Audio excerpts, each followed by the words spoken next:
can join us. And I am Scott Stimson from International Computer Solutions, and this is the San Carlos Computer Club, where we meet every Saturday morning online, well, indefinitely, until at some point we can meet in person again because of this COVID situation. This is for the foreseeable future, the way we're going to hold these meetings. And we have been chatting about COVID situations and border crossings, and we are about to get an update from Kathleen on how it is in Arizona right now. Go ahead. Well, I really can only talk to the Phoenix area. But Arizona at one point was among the highest in the nation and has certainly dropped down and now does not compare to Minnesota and the Midwest. Our zip code, that's basically a little bit older population, very, very low. Very low. Yeah. So I would say Arizona does not at all compare to the Midwest, or it's getting colder. Iowa, North Dakota, South Dakota, Montana, Minnesota, Wisconsin, Michigan. But surrounding states, California and New Mexico are both on the in the higher areas.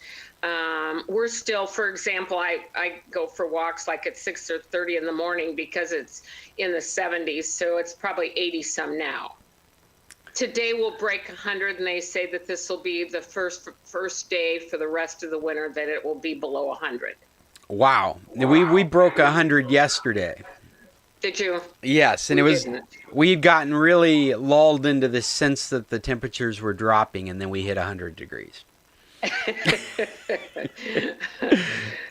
The weatherman assures us that from now on we will be below 100. We've set 144 days so far. Oh, wow. Over 100. That's almost half the year. Exactly. Yep. Well, there's one good thing. You guys can still dine outside, and you can do social distancing and visit outside.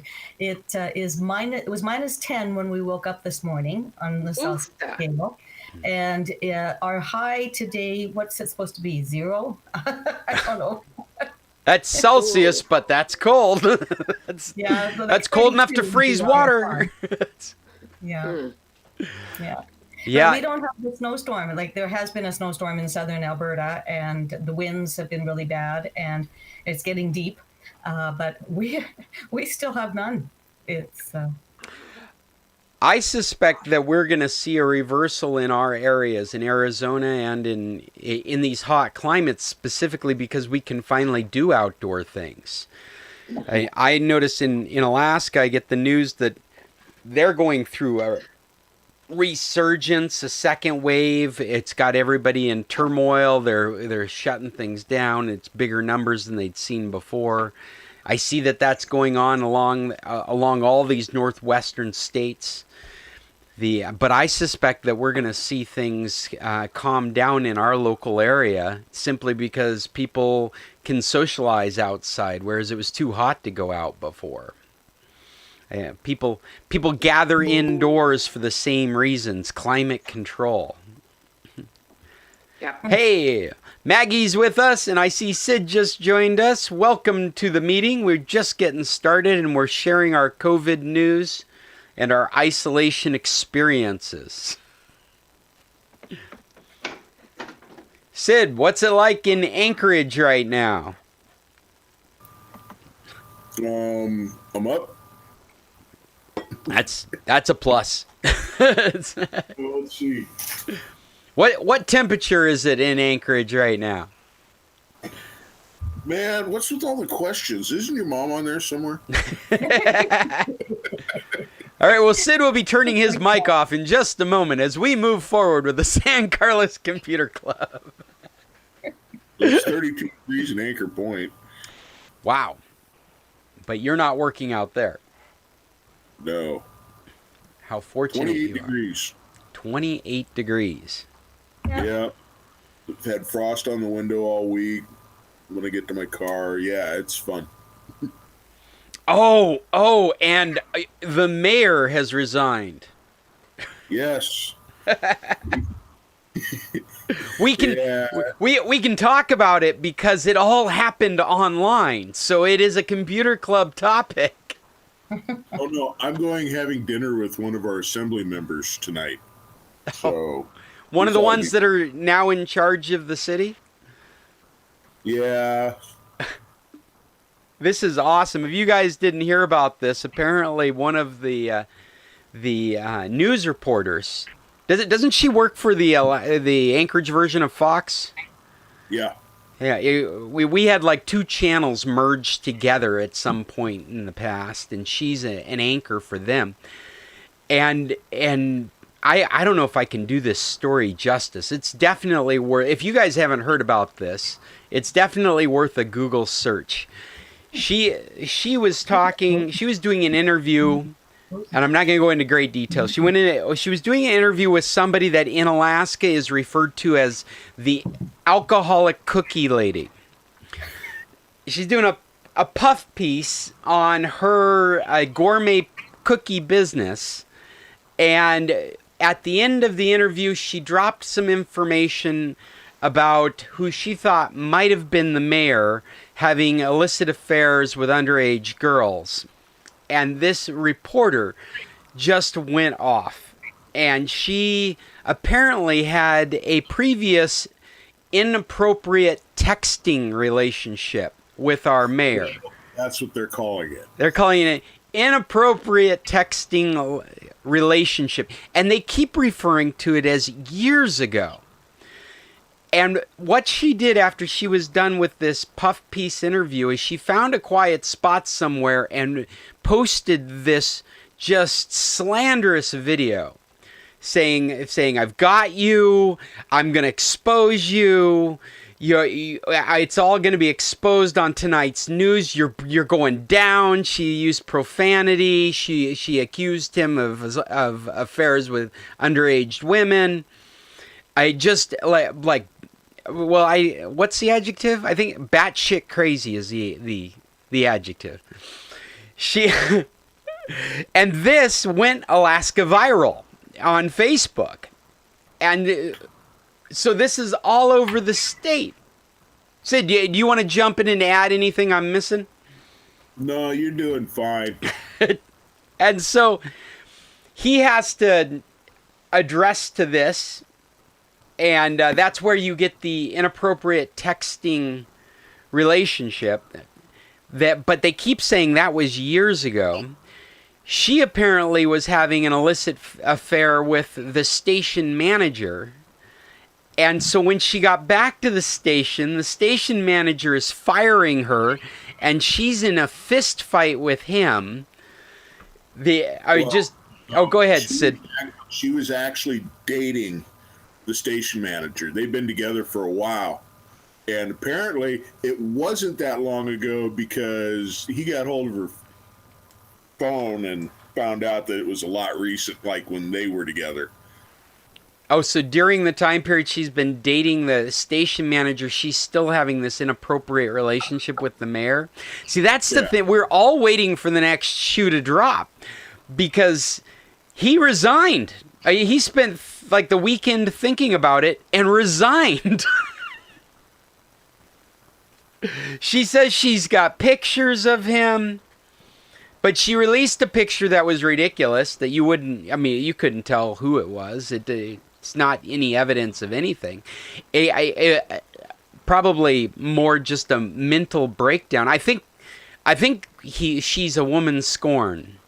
And later, where she got this info, the alcoholic cookie lady, who this puff piece was about, well, apparently it turns out that her daughter, who's of 18 years old, was exchanging messages on a sugar daddy, sugar baby website 3 years ago when she was underage, and had told her mom this story of it being somebody in the assembly or somebody in politics that was a short man.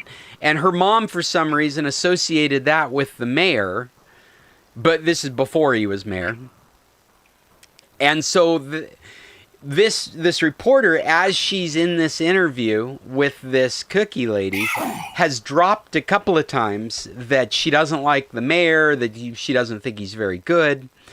And so at the end of this interview, the cookie lady's like, yeah, I don't like the mayor either. In fact, I've got this story about him and my daughter. It's very inappropriate. And that's what triggered this reporter. And all of this just happened, just cascaded out of control over a 24-hour period that had to be dealt with the following Monday. And the mayor resigned. All because of Facebook. I blame Facebook. Well, and sexting. I suspect she must have a collection of dick pics. Or at least he's concerned that she has a collection of dick pics. Like his inappropriate texting relationship has to be incredibly inappropriate to resign. Sid, you got any comments being an Alaskan? Well, the picture was good enough. My mic on? Yeah. Yeah, your mic's on. The picture was good enough that his wife went off on him. Oh, she recognized the butt. Yeah. And the story that the cookie lady, she calls herself a serial entrepreneur. She's self-promoting a book on entrepreneurship. That's what the interview is about. That's right. I'd forgotten about that because she's been successful with her gourmet cookie business, and so she wrote a book. She's had 15 businesses, and everyone's failed. Well, and to add to the extra drama of Anchorage, you guys are getting a real feel for Anchorage drama. Isn't she the sister of the diner guy? Oh, yeah, that's right. She's an in-law of the Kreiners. The Kreiners. And the Kreiners have recently gotten internet famous for thwarting the Alaska or the Anchorage mask mandate and making a big political stink. It was the restaurant closed down because all the restaurants that the mayor was involved in got to stay open. Oh, okay. With outside service and... I hear you.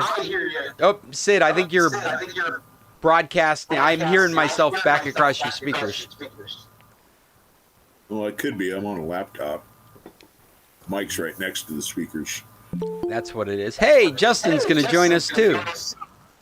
Good morning. Good morning.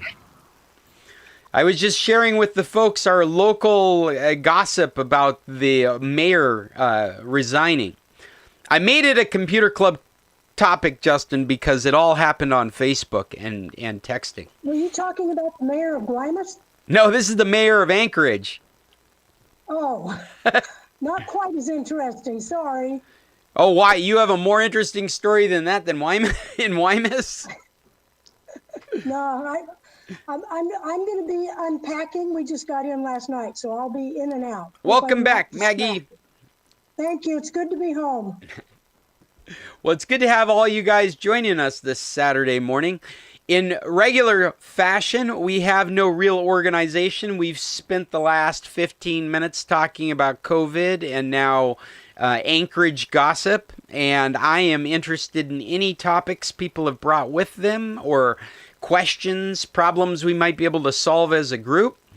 Or any recommendations. What about, has anybody read anything or watched anything or listened to anything recently that you'd like to share with the rest of the group? I took your suggestion and went to Yellowstone.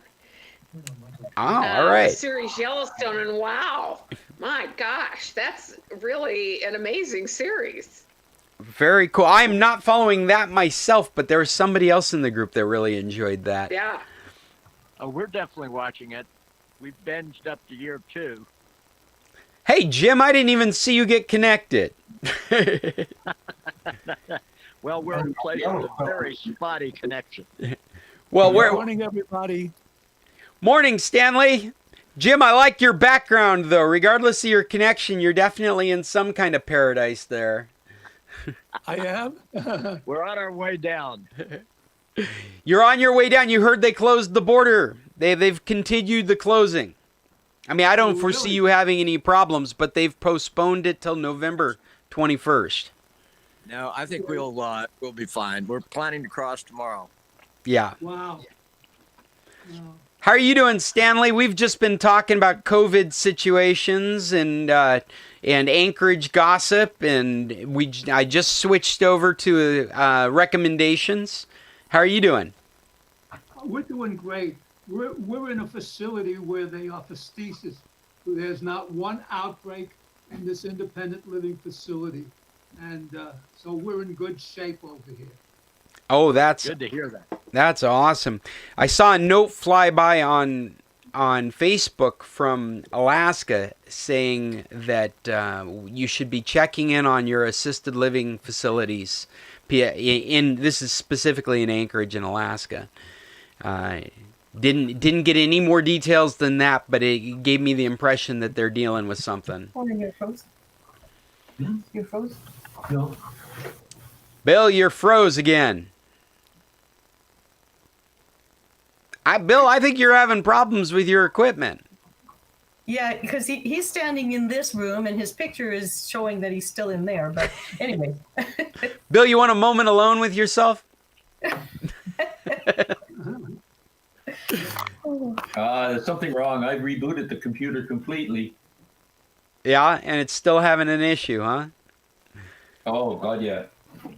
You might put it on a disk check just to make sure it's not something like that. Maybe your hard drive. Do you have a spinning hard drive or an SSD drive? Bill? Or let me just say, if it's a spinning hard drive and you're having this kind of issues, I would probably make sure to do a disk check on it. Which would take long enough if it does have a problem that he might as well come sit next to you, Cheryl. Yeah. Yeah. So, any other recommendations? I hear kudos for Yellowstone. Cheryl, I see your hand up. Yeah, I got stuck. The Politician. I started this little series about a month ago. I watched the first 2 episodes and I thought, this is so lame. There's no way I'm going to watch this. Well, I finished my other stuff, and the other night about 10 o'clock, I started watching The Politician. I got all the way through the first series, and it got more and more interesting. Next thing I know, it's 4 o'clock in the morning, and I'm still watching this stupid TV show. So I don't know if I recommend it or not, but it is highly addictive. I finally finished it. I finished it last night, so I can now sleep. But anyways, The Politician, it had Bette Midler in it, and it started with a high school boy and all kinds of intrigue and It was actually a very good actor. yeah, well, the Yes. scandals that come out of it, and it runs a lot of different things. Yeah. So, Jim, you've watched it as well. That sounds great. That sounds like a great recommendation. I was like Cheryl. I watched the first 2 episodes and then thought, and I put it away. But in the meantime, I've seen it win so many awards, I feel like maybe I ought to go back and check it out again. And the guest stars they have, like Bette Midler, makes a statement. What are you picking it up on? I've Yeah. been watching it on Amazon Prime, actually. Amazon Prime, okay. No, maybe Netflix. I don't know. Something. Netflix, maybe, too. One of those two. Well, and what Yeah, we've okay. learned from our own experiences is that it's not necessarily on Prime. If it's on Prime in the United States, it may not be on in Canada or Mexico. It may be on a specific service like CBS All Access, whereas it would be on Prime in Mexico. We were just watching Star Trek Discovery, which you can't watch in the United States unless you have CBS All Access, but they license it to Netflix in Mexico. So if you're a Star Trek fan and there's ever a good reason to have a VPN, now's the time, because you can connect to Mexico and use your Scott. Netflix account. Yes. Quick question: Is that season 2 or just still a repeat of season 1? Star Trek? The Discovery. Yeah, that's season 3 just started. Oh, then I'm way behind. Yeah. Yeah, and actually, I have trouble I mean, I'm a sci-fi freak, you guys know that, and I watch bad sci-fi all the time. I have trouble recommending Discovery. It is so full of dramatic pauses and long speeches between characters that it just becomes tedious at times. It's like, keep moving, keep moving. There's nothing about it that is Star Trek. It's sci-fi, absolutely, and some of the stories are really good and the special effects are great, but it's all action and all drama, and it's not Star Trek. No, Lower Decks. Star Trek Lower Decks. Oh, That's Lower Decks is a lot of fun. If you enjoy any animation, Star Trek Lower Decks, another property that you're not able to see in the United States unless you're on CBS All Access. Is that right, Sid? yeah. Yeah, but it's kind of like a Simpsons or an American Dad for Star Trek. Well, I've been watching it on Kodi, so Sure, yeah, I've been watching it on Streamio. But Lower Decks is a great one. Consequently, what we did is we watched the last 2 episodes of Discovery because we were building ourselves up to watch the new episode of season 3. And we were so exhausted with all that by the end of the second. It's a 2-parter, the end of season 2. And we were so exhausted with these long dialogues, it'd be different if it was substantive. If it was full, if they're solving problem, but it's all like sentimental. Oh, I've never felt so. You're so important to my life. I'm so glad we're having. No, I'm done with this. Go on. We never got to the new episode. In fact, we seriously questioned whether we were going to get into the 3rd season after we finished the last 2 episodes of the second. No, in fact, I'm not recommending it.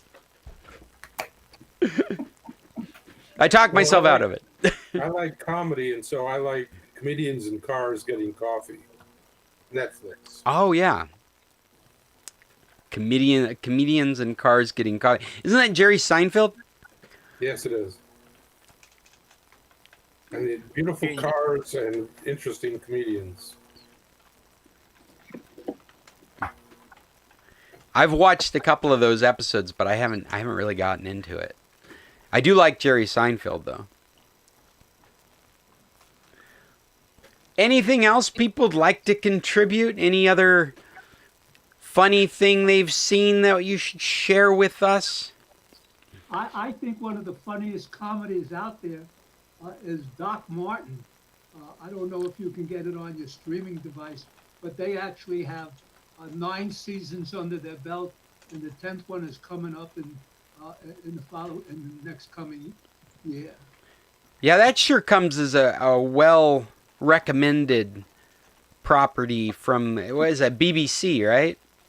Yeah. Well, it's probably, yeah, but see, I use a website called IPT Torrents, and it's actually it's got an HTTPS, so it's a very, very good place to get.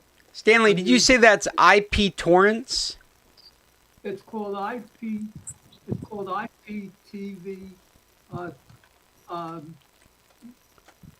Let's see the actual address. Hold on. I can give you the address in 1 second if you want to hold on. Sure, yeah, that would be interesting. So does anybody know what it's about? Which one, Doc Martin? Doc Martin, yeah. What's the storyline? The storyline, this basic story, the comedy and the characters are incredible, but the doctor in the town is allergic to blood, and Psychologically. but the comedy, and the police officer is what characters? I mean, you have no idea. But let me go get you. Let me go. Oh, I think this sounds like fun. It's one of the best comedies I've ever seen. So hold on 1 second. Let's see if I can. Get ready for 9 years to catch up.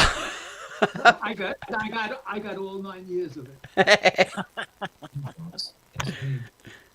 Hey, I asked this the week before last, and I'm still looking for a solution. Is there anybody that's doing NFL in Mexico?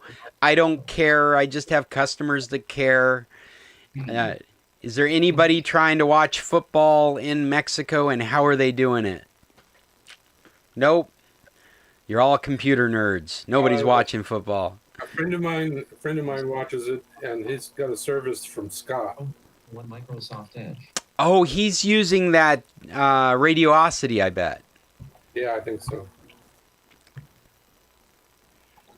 Well, I just thought I would try again. Or you can get an IPTV service from me, and it's got the NFL ticket, and you can watch everything. Hey, Yeah, if you have DirecTV, then you can get the Sunday special. If you got DirecTV. Of course, yeah. Yeah, actually, I mean, that would be the other part of this question is if you do have DirecTV, can you get it streamed? Can you get the NFL special streamed through the internet to Mexico?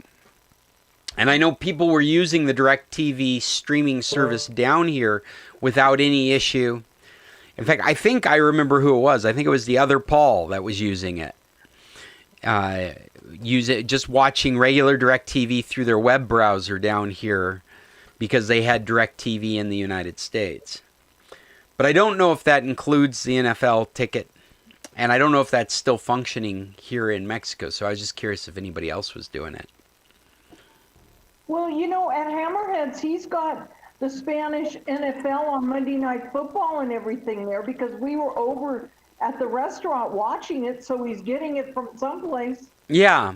Yeah, I was just curious what in-the-home solution has been for people that are doing NFL.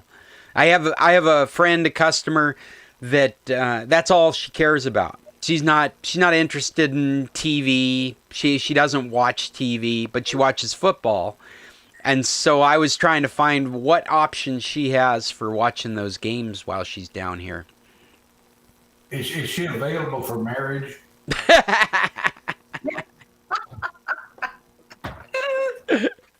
She's all of a sudden really attractive to some people. I don't know if she would do that again, actually.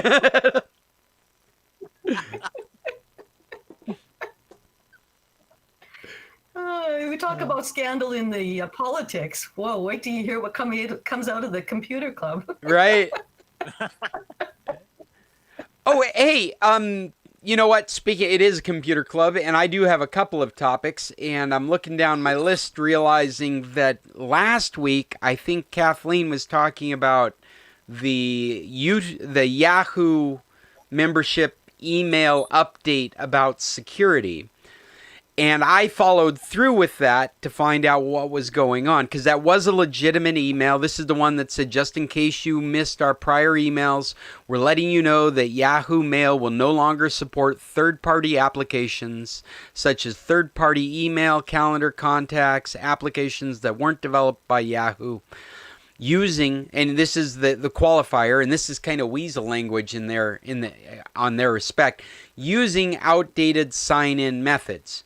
So basically, everything I just said is not true if you use an up-to-date security sign-in method. You can continue to use all your third-party email, calendar, as long as they support the latest in sign-in security.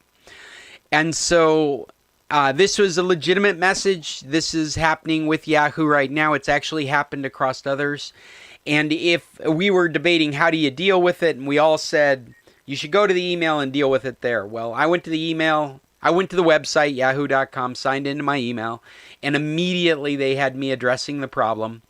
And they wanted me to re-verify some security things, and then after that it was done.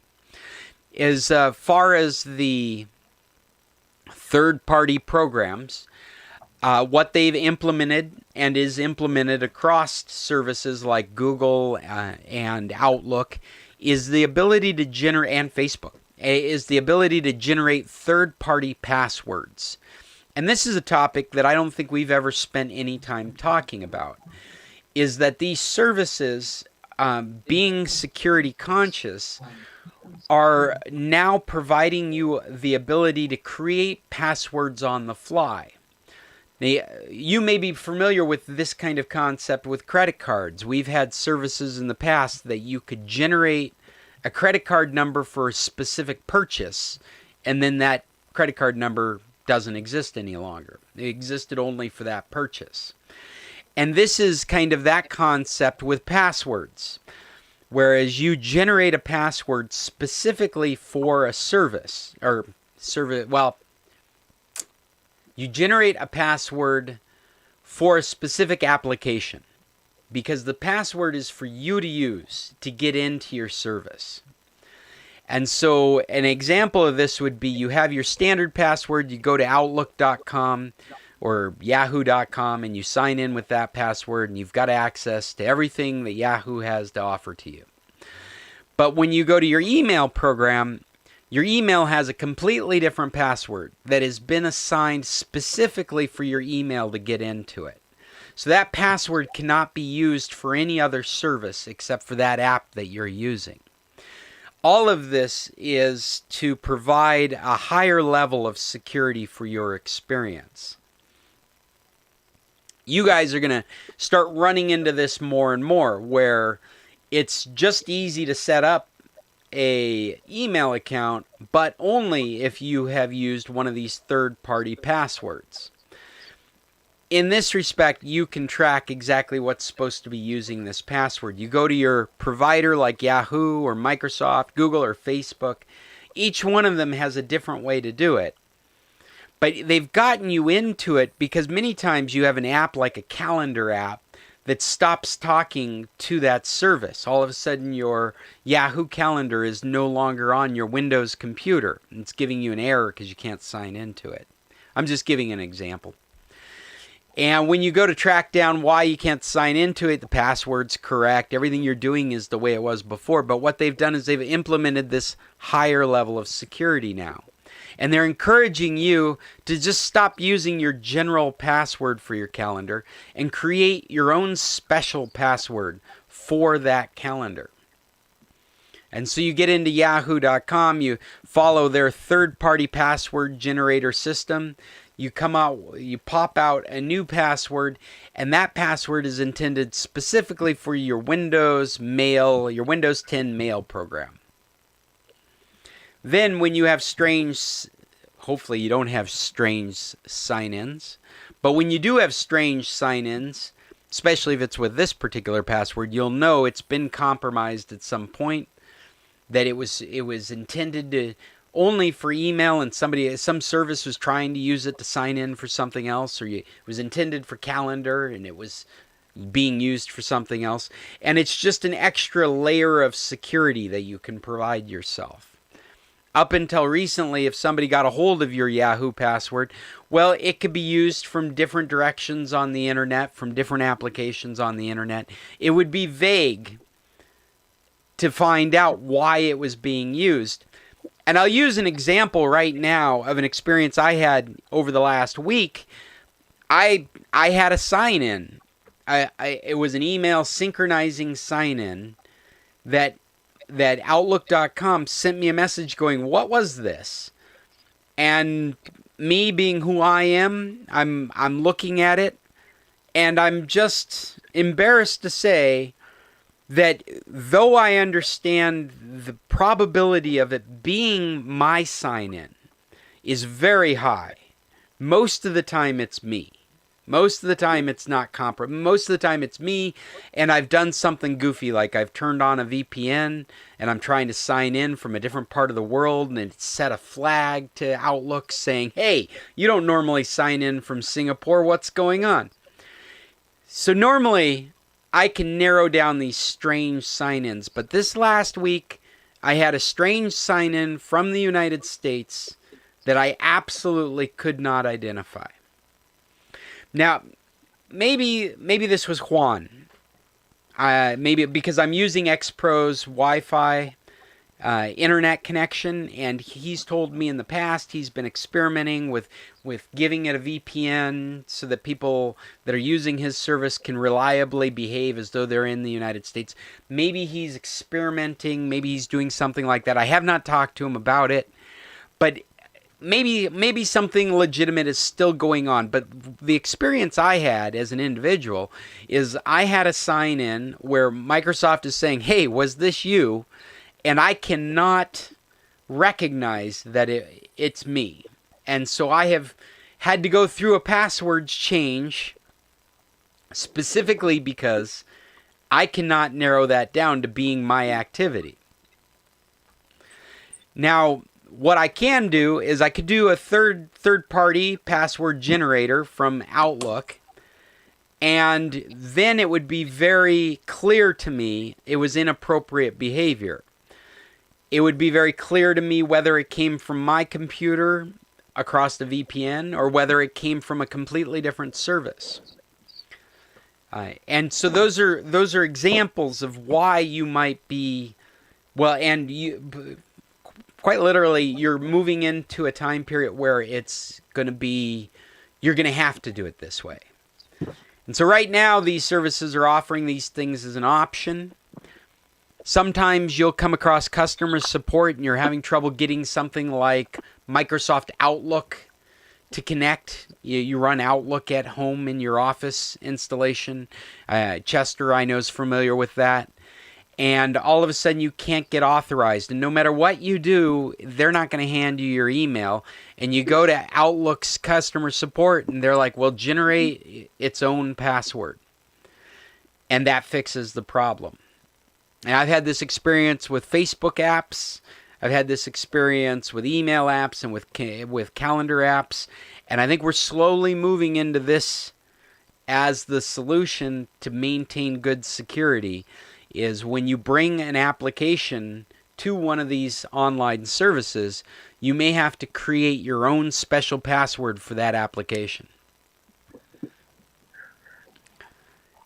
All of this comes from that email discussion that we had, Kathleen, last week.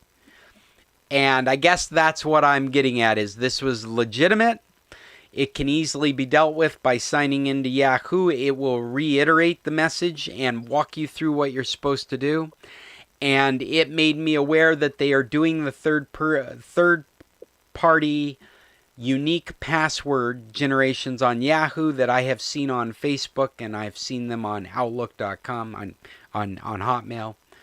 When I say Outlook, and I say I should be better about that, because Outlook.com and Hotmail.com are the same thing. But Outlook on Windows or Outlook on the Macintosh is an application, a completely different thing. So I should just continue to call it Hotmail, and when I say Outlook, I'm referring to the application. Good. Can you hear me now? I heard Stanley. What's up, Stanley? You got anything to add to that? Well, I got a little information on that program that I use for getting all my stuff. It's called it's first of all, it's HTTPS. Okay. And it's IP torrents private tracker, and if you do a Google search with just that information, you might be able to get the thing in it. Usually it's by invitation, but if you can get onto the site, you can become a member real easy by like donating $5. You'll get like a once thing to get you started. Once you get, in 1 month, I've been able to download all seasons of Upstairs, Downstairs, Doc Martin. You can download complete seasons of everything almost. And they got, the newest movies and everything. So hey, it's called Stanley, is it iptorrents.com? Hotel place. I don't think it's, I don't know. Is that what it says?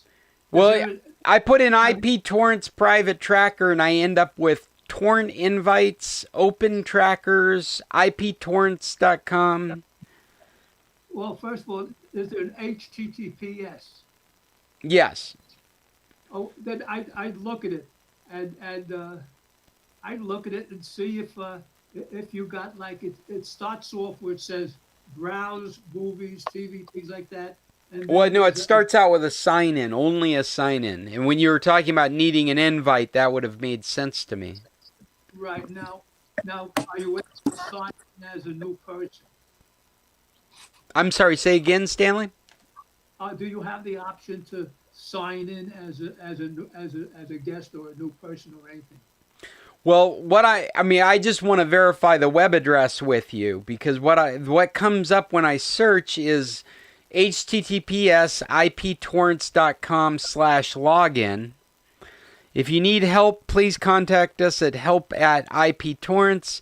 If your account was disabled, there is a sign up. Yeah, if you go ahead and And it says invite only. So this must be what you're talking about. yeah, that's the one. So basically, what I would need is an email with your email address too. Don't forget, I had this visibility problem, so I can go ahead and Hey, are you create saying a- you could send us invites? Yes. Oh, that's cool. Yeah, okay, yes. Now the way the thing works is, it's a sharing situation, and you develop points by sharing, what you've already downloaded, or what you can, things like that. But to get around the sharing part, if you donate, we'll say $5 a month or whatever, you get carte blanche on everything, where you don't have to share. In other words, you can download what you want and delete it off of off of the sharing list. In other words, that's what I do. Because I get a world of information on this. I get new movies and everything. They got just about anything you can think of. And if you'd like to try it, I could just go ahead and see if I can send you an invite, and you can try it. And like I say, I downloaded all nine seasons of this Doc Martin. Wait, hey, just one more question about that. Does it correspond with an application that you're using? It sounds like you might have an application running in the background that's downloading things. All you have to do is log on, and then you just choose what you want, and then you download it to your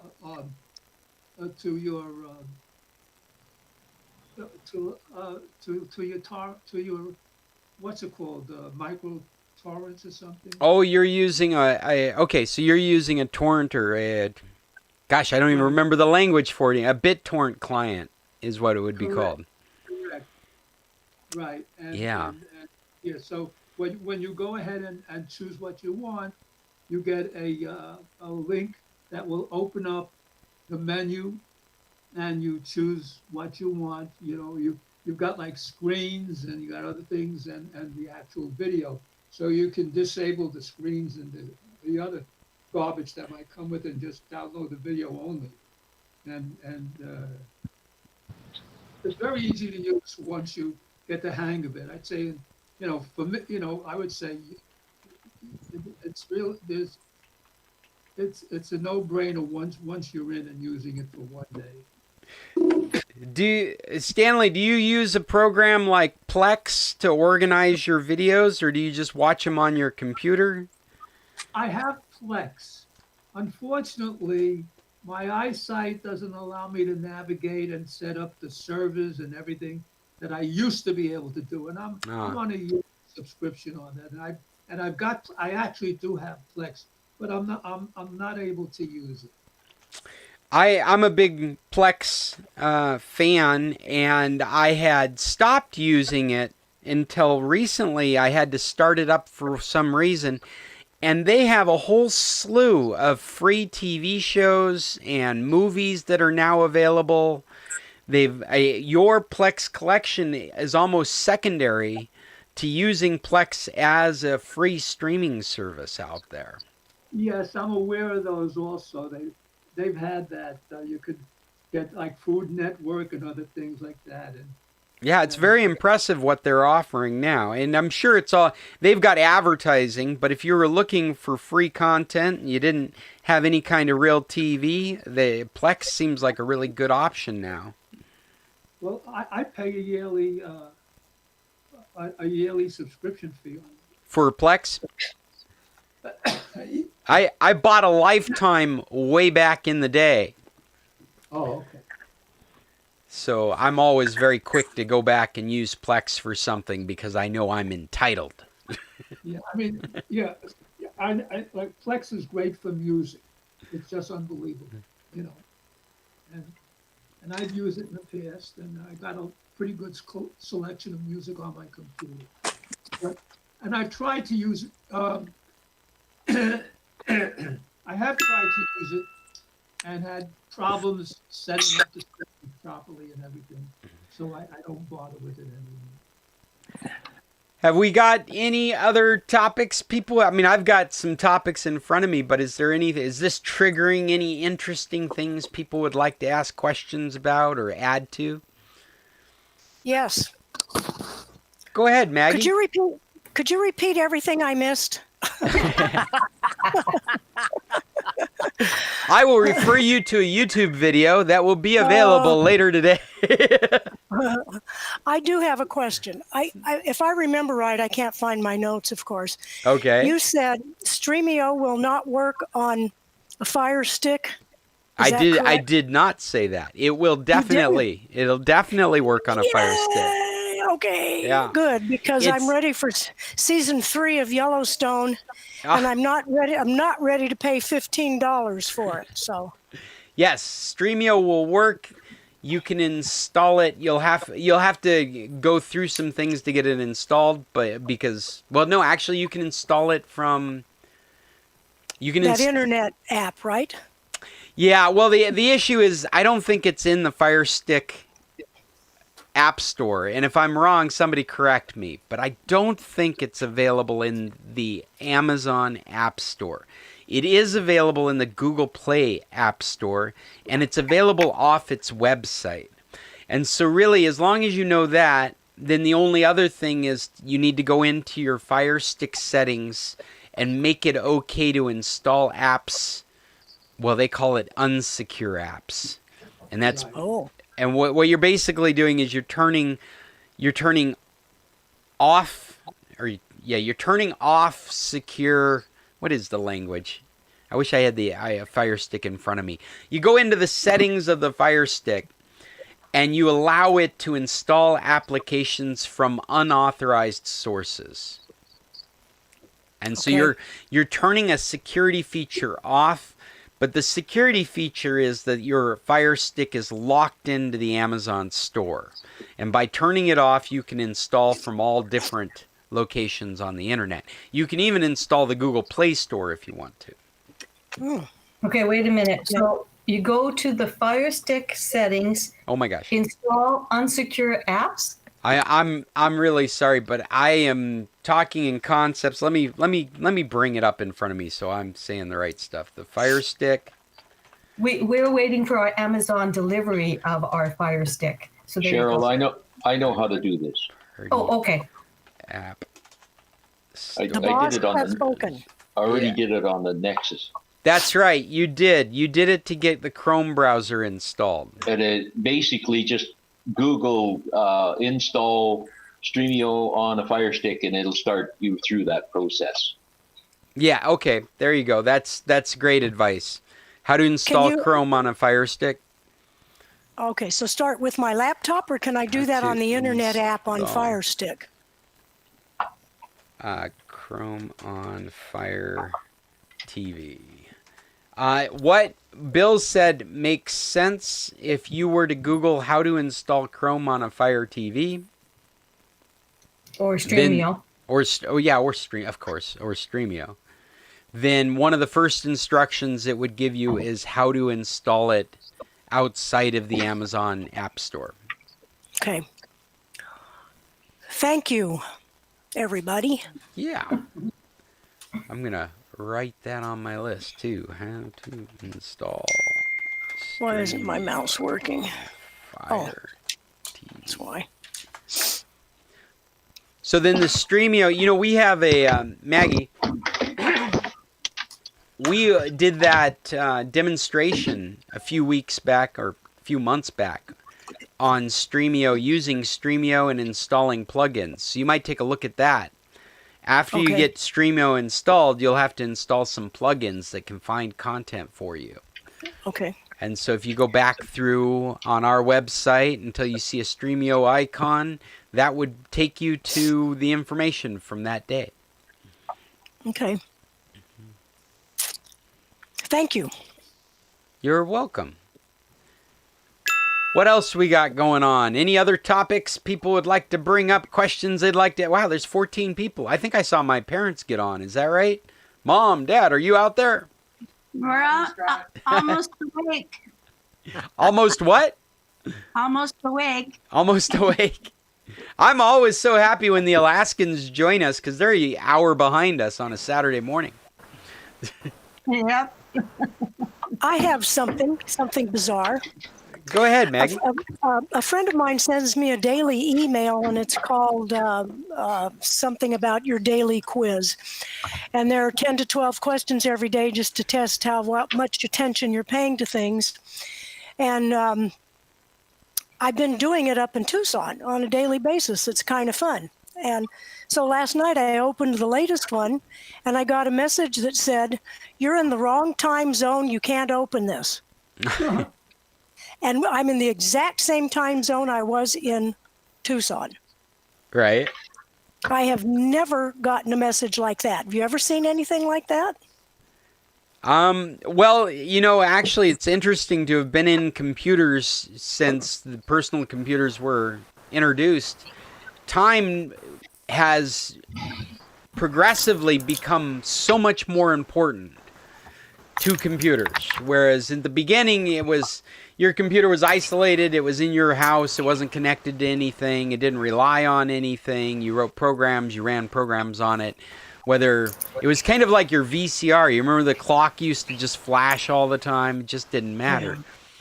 And as we become interconnected, time has become a really important part of when processes get shut off and information gets downloaded. And so it becomes much more important, and especially now that we use location awareness, time zone is very important as well. So when you're bringing up like articles in Google News, or you're receiving emails, there's timestamps associated with it. So we've run into problems like that. Some of my favorite time zone problems, not time zone problems, but timestamp problems, are things like getting an old Macintosh to install its operating system. There is a security certificate that's associated with the older Macintosh operating systems. So say you have an old Mac and you have to restore the operating system in it. It's not compatible with the latest version of Macintosh. You're going to have to install the old version in it. Well, the old version won't install if you have the latest time set in your computer because the security certificate has expired. And so you have to set your computer back to 2018, 2017, 2016 to get the old operating system to install itself. Things like that are and so the time zone thing is very similar. Well, then it gave me, actually what it said was you're an hour ahead. You're an hour ahead. You're living in the future. I am. That's very interesting. And so it gave me options to change time zones, and everything was there except Pacific. So I haven't tried it on a computer. This was on my iPhone. So we'll see what happens. If it happens again today, I might forward it to you, Scott, see what you think. Sure, yeah, I'll take a look at it. It seems like a strange message to get an email. Yeah. Do you know what I've found on that is that if you're in Tucson, you don't go on daylight savings time, and neither do you in Sonora. And I find unless you're very specific to stating not that you're on Pacific time, but that you're on Phoenix time, that can happen, or at least that's happened to me. which I believe is GMT -7. Sorry, Stanley, Yes. we couldn't hear you. I believe that's GMT -7. -7, yeah. Yeah, that's Sonoran time. And I think Arizona doesn't recognize daylight savings time either. No. But yeah, Maggie, where are you? Where were you when you were having this, or where have you been, and where you're here now? Right. I was in Tucson, same time zone. Interesting. But was it set to Pacific time zone, or was it specifically set to Arizona time zone? It was set to mountain. Oh, okay, so that won't do it. Yeah, So- you have to turn off the daylight savings. There's an option under mountain to be daylight saving time, DTS, or not. I bet that has something to do with it, Maggie. I bet that when you started bouncing across the cells in Mexico, it started looking at you in a different time because of where you were set. I would set it to a time zone that doesn't change like Kathleen and Cheryl are suggesting. I'd set it to Sonoran time, or I'd set it to Arizona time. Okay. Where they don't recognize daylight savings. Without a doubt, it's something like that that's causing the issue. Okay. Thank you. Okay, Scott. Yes, sir. I put on the chat line a link to changing or putting Streamio on a Fire Stick. Oh, great. Do you see that, Maggie? Streamio Zendesk on a... How to install Streamio on an Amazon Fire Stick. Follow Yeah, this I see article, and you don't have to hire me to help you. Sorry to be cutting out your business, Scott. No, Yes, that's my business is about answering questions for people and helping them. And this is great. Thank you so much. This Thank is you very exactly the much. information you need. All that Yeah, looks perfect. right. Thank you. Scott, I have a question for. Oh, I have a Ripley's Believe It or Not story. Okay. Yeah. And somebody else had a question as well. So let's do you, and then who was it that said they had a question? it was Cheryl. Cheryl. Okay, Cheryl will be next. Go ahead, Stanley. Tell us your Believe It or Not. Okay. I'm having a hard time hearing Stanley. Yeah, Stanley, are you able to turn up your volume? Your microphone? Can you get Is this closer to any your better? microphone? Is this any better? Oh, that's great. Yeah. Now you sound like a real person. Okay. First of all, in this independent living facility, we do bingo 6 days a week. And 5 days of those bingos that we do happen to happen, by the activity director, the same person. And about 2 months ago or longer, he called four numbers right from the beginning, and I hit a hole in one. I got a bingo on those 4 numbers. Okay? Okay. Which is something that's very hard to do. We get an average of maybe 10 to 13 people doing bingo. So now, since then, between that time 2 months ago and up until today, I've always hit that number every single day except once. And to keep in mind that because of my disability, I have my own cards that are large that I use. So I don't change my cards. But I have one on that number at least once every single day for the last 2 months without fail, except for the one time. I hope this isn't how you're financing your health care. I'm serious. Well, actually, we play bingo for a quarter a game, so we're not talking about big money here. But Right. those numbers come up every single day. Sometimes they come up in the first, second, or the 8th time. It has never failed except once. And I think that's a Ripley's Believe It or Not. All right, Stanley, that's awesome. Cheryl, what was your question?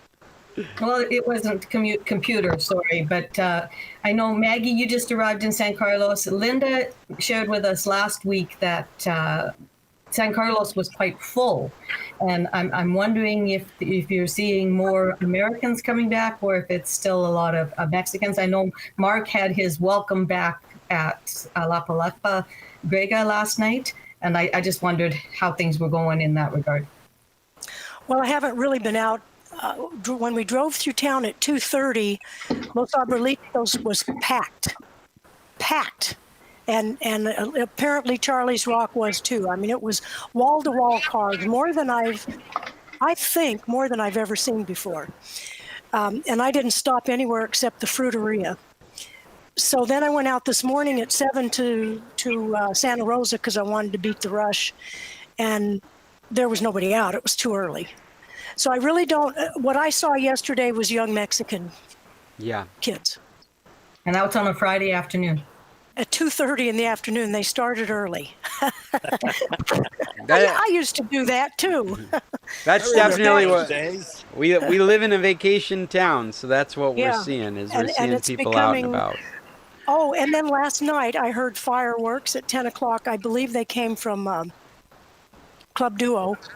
Oh. And I could hear music faint, very, very faintly from somewhere. I have no idea where that was from. And there were also the big spotlights coming from Club Duo. So I have no idea what was going on over there.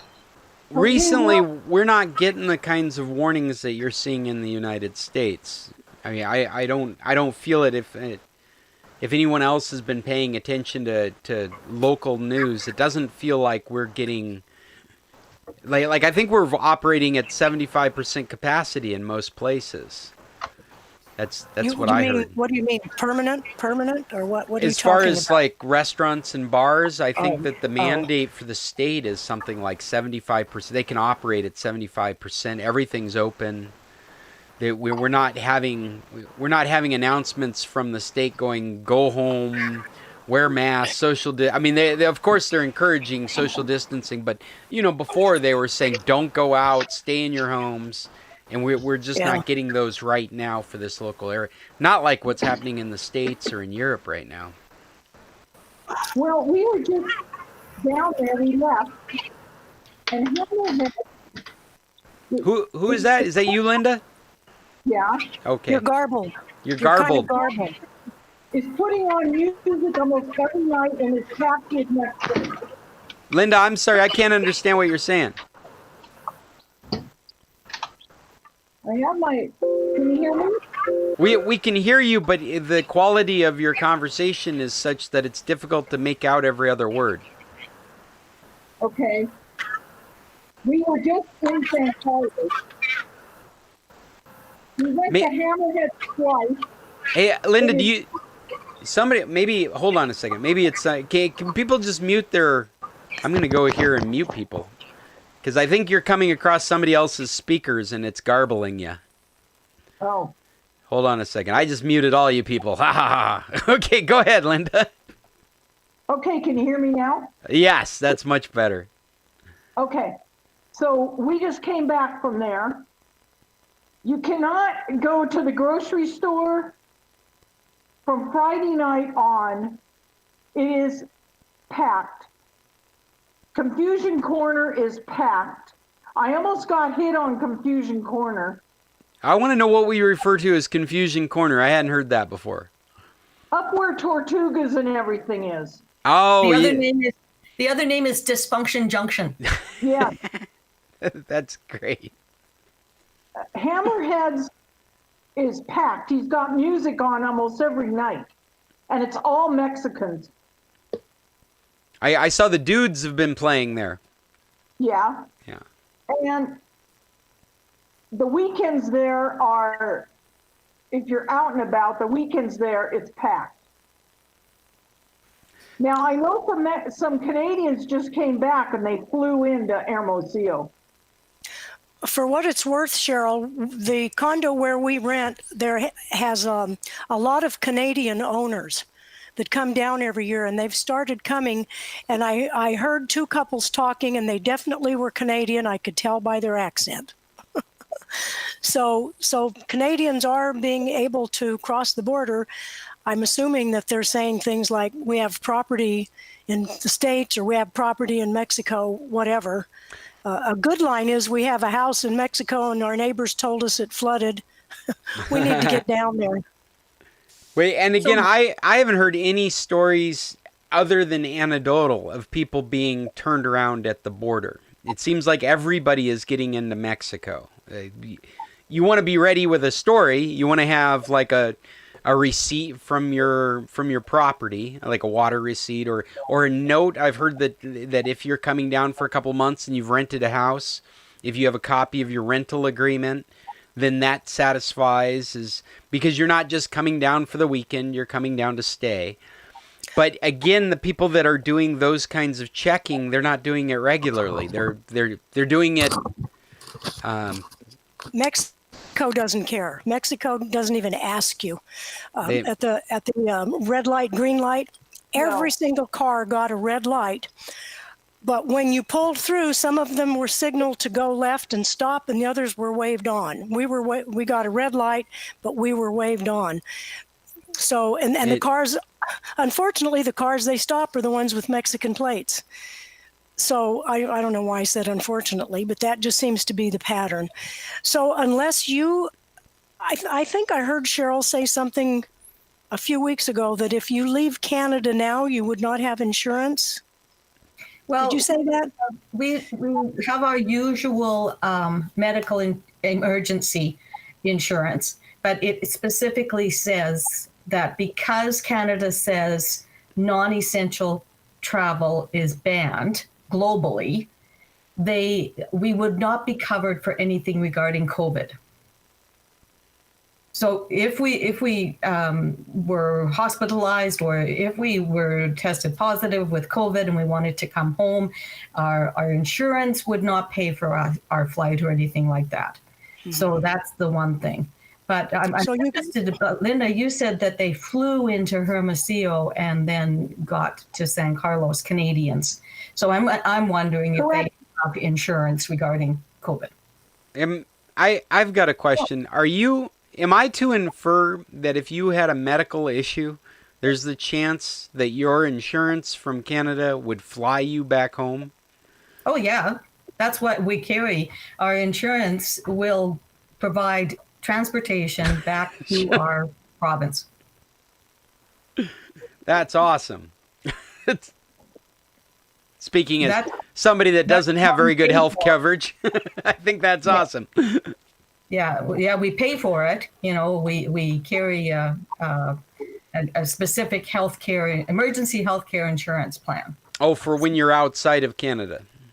Yeah, ours is we pay it monthly, and as long as we're away for up to 92 days. So we can go away any number of times in a year. The maximum amount of time we can stay on that insurance plan is 92 days. Then we have to be back in Alberta. All we have to do is touch down, and then we can leave again for another 92 days. So you could have, if you got COVID, you could have Dr. Connolly write a diagnosis of appendicitis or something. Well, there's different things like that. But that would only work well until they check. Yeah. Well, I was going to say, would that still work? I think the problem is that we have this COVID issue going on, so they won't give you insurance, right? Regardless of what you get sick with, you're not supposed to be out of the country. Yeah, it's kind of questionable. And then if you do go out of the country, when you come back home, you have the 14-day quarantine, you have different, issues. So I saw a really good article. It was George from the bulletin board. From Chicken Shit Bingo. Yes. Chicken Shit Bingo George. That's what everybody's calling him now. But anyways, he's not going to live that down forever. He's going to be Chicken Shit Bingo George. It's an ARP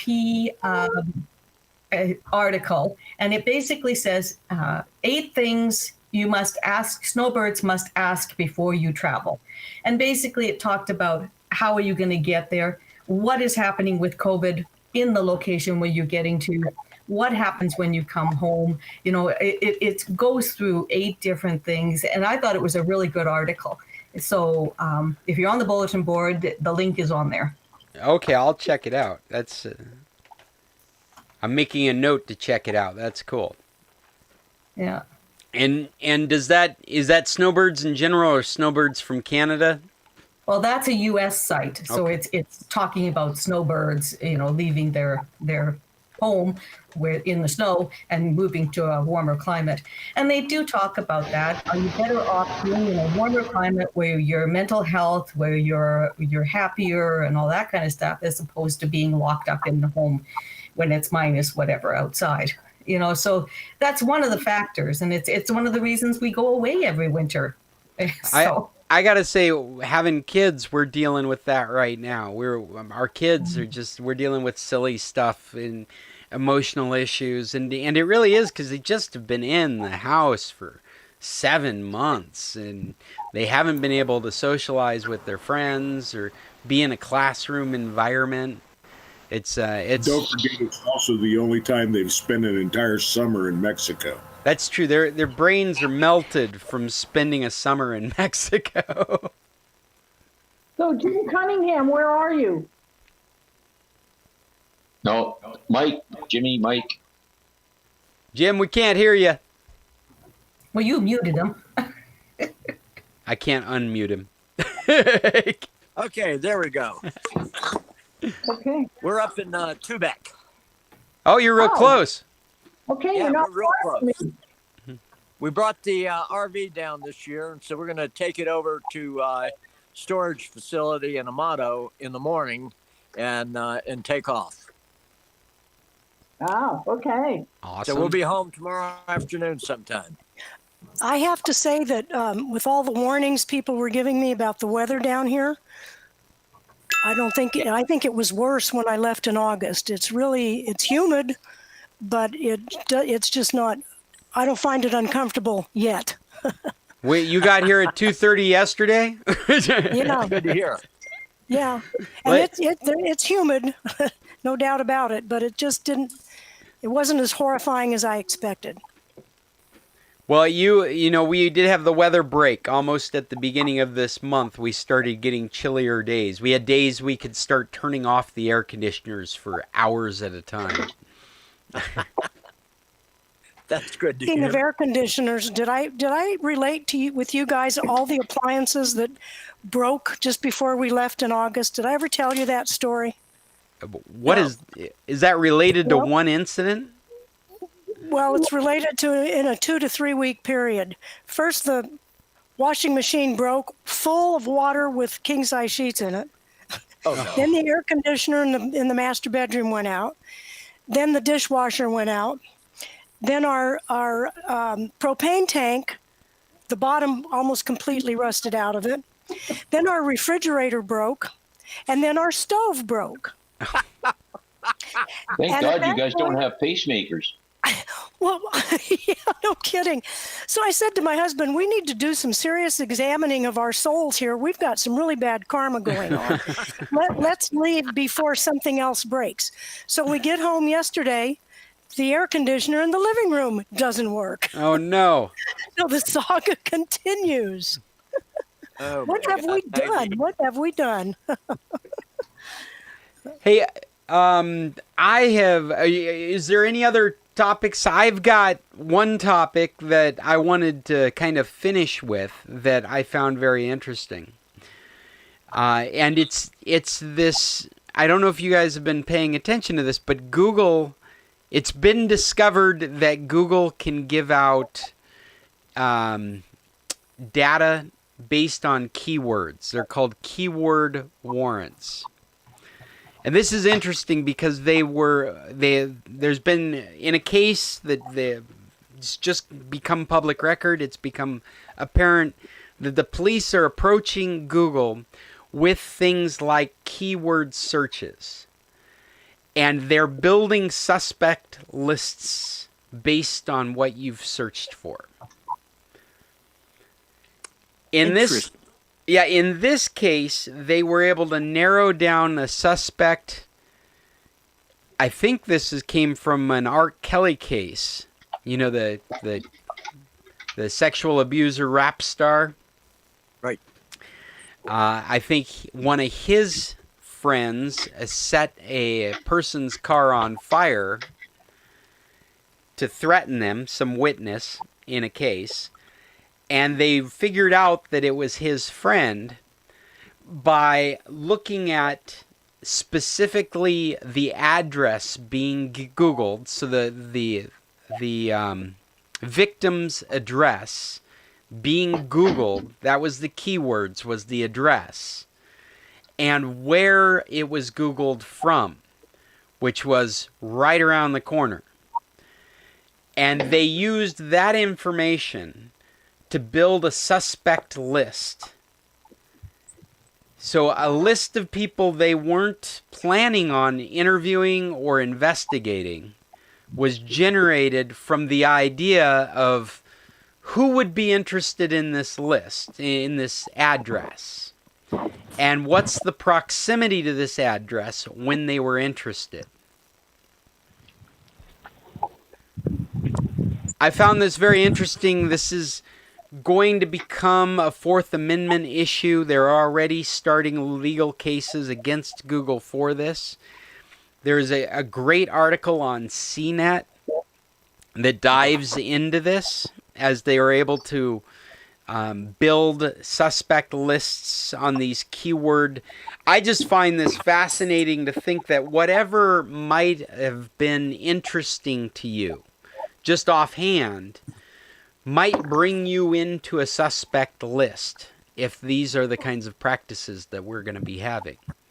I just think about the number of times that I watch a news article and I'm like, well, I don't know what that is in Kuwait, or I don't know, I've never heard that term used for bomb equipment, and I'm on Google being curious. Well, now my curiosity could throw me into a list of suspects. And I know we all are bright enough to realize this has always been a possibility since we've started thinking about this. This is the very first time that it's come out that this is the way this is working. Scott? Yes, Bill. Up here in the last week, they've had a cold case, a 30-year-old cold case of a child being abducted and raped and murdered. They solved it using DNA, but the person they know did this died several years ago, so they don't have any DNA from him. But they used DNA and genealogy to combine to come up with a list that pointed right at this guy that they now know did the murder. Like, it's 30 years old. Like the Golden State Killer. Yes, exactly. Yeah. Go ahead. Oh, I was just going to say, a call back to our recommendations. I've watched that series too, and that was very interesting. Patton Oswalt's wife's book, An Investigation into the Golden State Killer, and it was exactly the same thing. Was they had other people's DNA that matched up with him. They were able to do a family tree all the way back and determine who it was. Yeah, that's exactly what they did here. And we suspect that one of our genealogy experts that resides in San Carlos is involved in this. It was helping out with this one. Not that one, because hers was 1974. Oh, okay. Susan King, I think a lot of you guys might know her, but anyway, she's been a genealogist professional for years, and she posted that they just have solved a cold case. She's working with a different group of people now, and this is the kind of thing that they're doing is genealogy related to DNA, related to family trees to discover a cold case and solve them. Hey, what a world. In Canada, are you familiar with anything like the right to be forgotten, like what they've done in the European Union? Do they have any kind of protections like that in Canada? We don't have them in the United States. And I've always got kind of mixed feelings about it. I'm kind of one of those people that believe the truth is the truth is the truth. Doesn't matter when it happened or what kind of person you are now. Those things There's no reason for thinking that those things need to be erased. And in Europe, they deal with it much differently. Google cannot index over a certain period of time. You need, if you're a service provider, you need to have the ability to erase your customers' data if requested, and provide that data to them if requested. You can be held liable and for fines. Kathleen, did you have something to add to that? Yeah, I'm on a watch list. And I'm an individual who hasn't even had a parking ticket. And how it's gotten picked up for me is every time I fly, I get pulled out, not just once in a while, but every time I get pulled out and taken to another room and given the 3rd degree. So I called the FBI to figure out how this could happen. And my name is very similar to somebody that is on a pretty serious watch list. And so now the next step is for me to, according to the FBI, go to Homeland Security to remove my name. So there's no way that I do anything that's nefarious on. So you say. On the internet. But it's really just my name that FBI claims is very similar to someone that's on the watch list. Well, Wow. Here's the problem with that watch list. If somebody's name is yours, all it has to do is pop up. I mean, there's no way to remove you from that without a letter from Homeland Security that you can give to the guy at the gate. Yeah, the FBI claims it's quite difficult to get off that list, but the FBI can't do it, only Homeland Security, according to FBI anyway. Well, and this is slightly different because what I was referring to is actually this thing where indefinitely data is stored on people. In the United States, that's a practice that's continuing. Whereas in Europe, they have to make allowances for any data that's stored.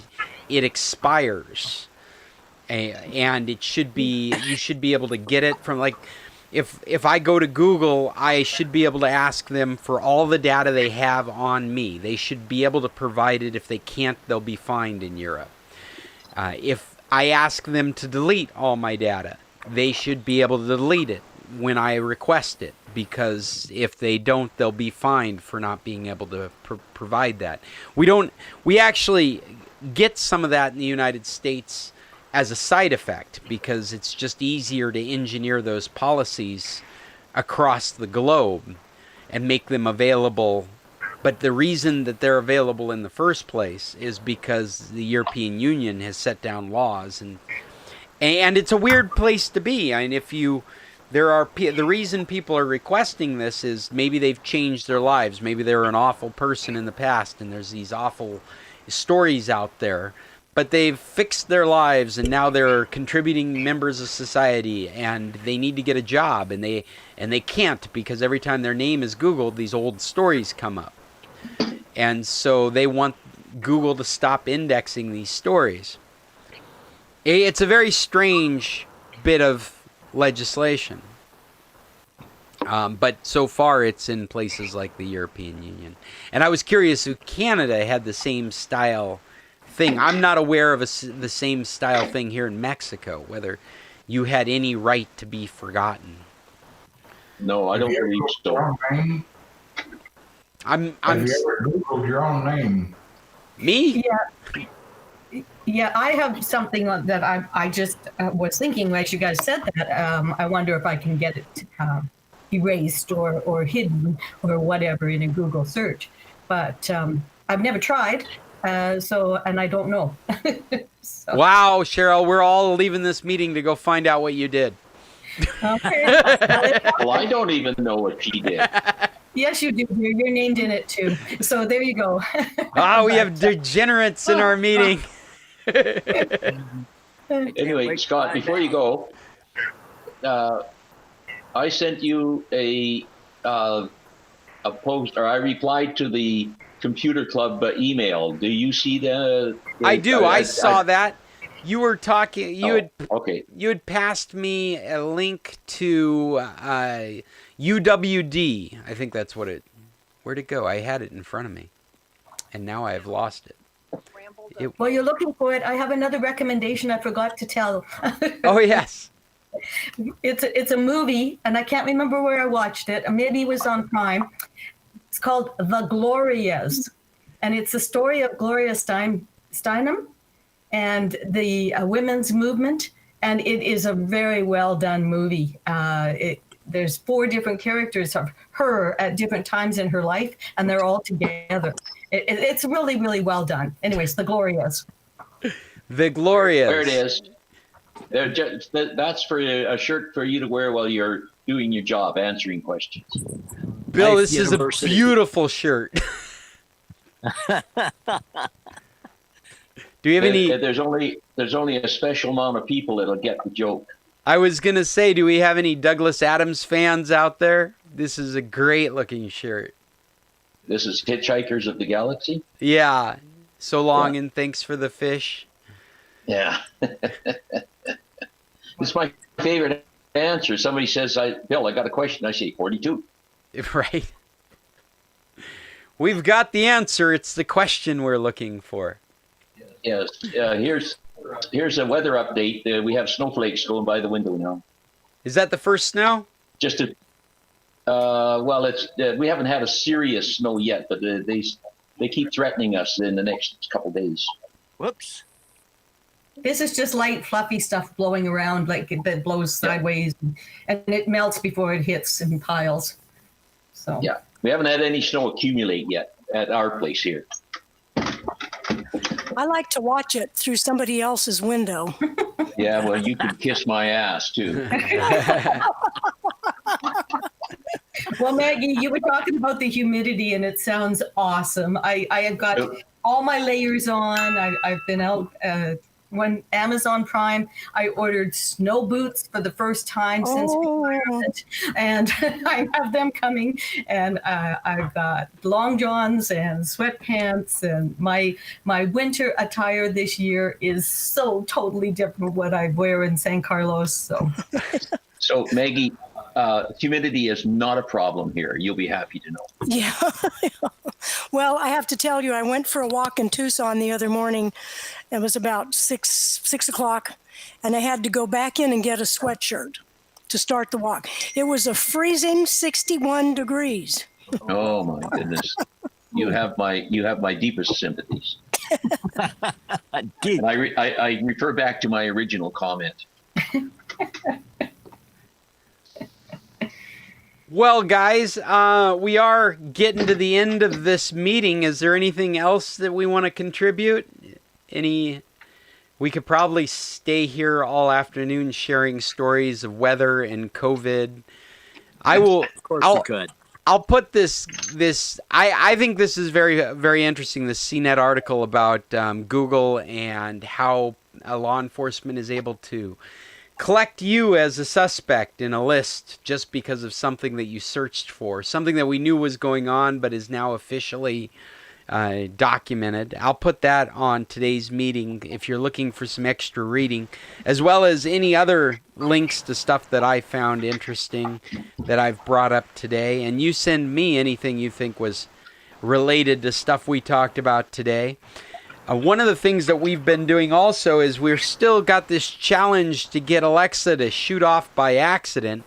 But it makes me think, I'm looking down at my Alexa right now, which I plug in when we're having these meetings in case I can get it triggered. And it's got a yellow light flashing around it. And what I've learned that means is I've got a notification, probably to tell me one of my packages has been delivered. Well, you see, we have a new Alexa Dot. Bill ordered one on Amazon. So there's one in the bedroom and there's one in the living room. And it keeps glowing. And sometimes it's blue and sometimes it's yellow. And we don't know what it's doing. Well, this yellow, what it's doing right here, if you can make that out, it's kind of fading between a bluish green to a yellow. Yeah. So, Alexa, read me my notifications. My Alexa can't find notifications. To play it, just say Alexa, play the latest song by Woodkid. To unfollow, just say unfollow Woodkid. Alexa, unfollow Woodkid. You are no longer following Woodkid. Okay, so for some reason at some point either my kids or myself ended up getting the Alexa Music app set to follow one of the artists. And so the artist has a new album out. And so that yellow ring was a notification to me. And I told it to read my notifications, and it was saying, he's got a new album out. Check it out. Just say whatever to listen to the new album. I know nobody's intentionally following anyone. And could you imagine if you were following 100 artists that were active right now? That would get kind of ridiculous. Yellow. I'm sorry. Go ahead. I'm no longer following whoever it was either, because my Alexa told me that. Oh, it was doing the same thing? Well, yours, when you said that, oh, my Alexa said, you're no longer following Woodkid either. Right. No, I'm not either. You set off my Alexa, and so it's no longer following. Does this work? Alexa, follow the San Carlos Computer Club. Sorry, I couldn't Well, Bill's Alexa in the living room tells us when it's like it'll say on Saturday morning at 10 o'clock here, it says San Carlos Computer Club starting now. So, Bill, did you set that up as a reminder in your Alexa app? I've got to stop saying Alexa. Yes, that's exactly what I did. I was just trying out an alert or an alarm or something, so I set it. But I'll tell you how far we've fallen now. I have the second Alexa sitting in the by my bedroom table, and I use it to turn my light off and on, and the light is like about 18 inches from my hand. It's a modern day clapper. Exactly. It's a clapper that's listening to absolutely everything you say 24/7. Exactly. Well, we got this one because when we get down to San Carlos, I have to leave one here to take care of the lights and stuff that I want to automate, and I have to take one with me to do it. Right. Yeah, absolutely. But Amazon Prime, I don't think you actually have to leave one. $25. I don't think if you're automating your lights to come on and off, I don't think you actually need to have an Alexa on premise. No. But he wants to talk to it. But he does need one to talk to. Yes. Yeah. Anyway, it was Amazon Prime days. It was $25. So what the hell? Yeah. They're stocking stuffers now. They are. Fire Stick delivered too. Did you? And it's about. I was gonna say, did you see the Siri offering, the HomePod? Apple just had an event. It's funny, we haven't mentioned it at all throughout this club, and we're about to end, but there are new iPhones out, iPhone 12s. There are 4 different sizes and models. But I mean, that's all iPhone stuff. You're fine with your iPhone 11. You're fine with your iPhone 10. They're all 5G. You don't need 5G right now. Okay, we did the phones. What I was intrigued by was the HomePod. I don't know if you saw, but their device to like compete with this kind of device, they've brought down the size. They've brought down the price. They're $100 a piece. Before they were almost $300 a piece. Now they're $100 a piece. They're a small sphere. And they are, one of the key features they're advertising is intercom, which I thought was really interesting. That you could buy at $100 a piece, you could basically buy one for each person in the family, have one in each room. And now you have your home intercom system. And it will recognize people's voices and individuals. So a message could be sent to an individual, or a message could be sent to the entire house. And they also claim that you can bring 2 HomePods into the same room, and will become a stereo system.